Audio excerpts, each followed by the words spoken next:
د رحمان الله ګربز د ځلېدو وروسته شاهرخ خان د رحمان الله ګربز سره لیدلی دی. دا چې رحمان الله ګربز شاهرخ خان ته څه ویلی دی، شاهرخ خان رحمان الله ګربز ته څه ویلی دی، د دې په اړه لنډ تازه معلومات در کوم. شاهرخ خان چې په خټه پښتون دی، تازه د پټان فلم هم جوړ کړی دی. په IPL کې د کلکتې نایټ رایډرز لوبډلې مالک هم دی چې د خپلې لوبډلې دویمه لوبه یې د نږدې څخه څارله چې په دغه لوبه کې رحمان الله ګربز د خپلې لوبډلې دپاره ډېر ښه وځلېدی، 50 یې هم جوړه کړه.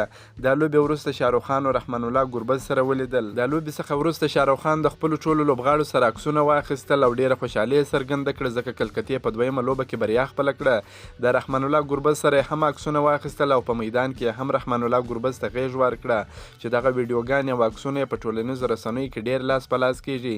او د رحمان الله ګربز سره یې تازه یوه کوچنۍ ویډیو هم راغلې ده چې په هغه ویډیو کې نورې ډېرې خبرې نشته، خو یوازې شاهرخ خان د افغانستان په ملي ژبه په دري ژبه د رحمان الله ګربز څخه پوښتنه کوي چې نام شما چیست. دا یوه ډېره د فخر او د ویاړ خبره ده چې د نړۍ مشهور اداکار د افغانستان په یوه ژبه باندې پوهیږي. شاهرخ خان که څه هم په خټه پښتون دی، خو پلار یې ډېر پخوا له پېښور څخه کډه ممبۍ ته وړې ده. نوموړی په داسې ټولنه کې لوی سوی دی چې د خپلې ژبې څخه ډېر لرې پاته سوی دی، خو بیا هم د افغانستان په یوه ژبه باندې پوهیږي. د دې سره سره نوموړی په خپلو فلمونو کې دا ثابته کړې ده چې دی پښتون دی، چې د یوه نوم یې معنی مس خان دی. د بل فلم چې تازه یې نندارې ته وړاندې کړی دی پټان دی.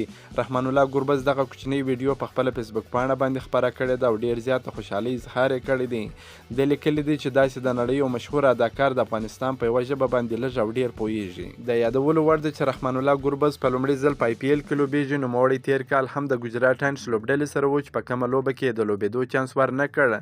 سږ کال د کلکتې نایټ رایډرز لوبډلې سره یوځای سوی دی چې په دواړو لوبو کې چانس ورکړی دی.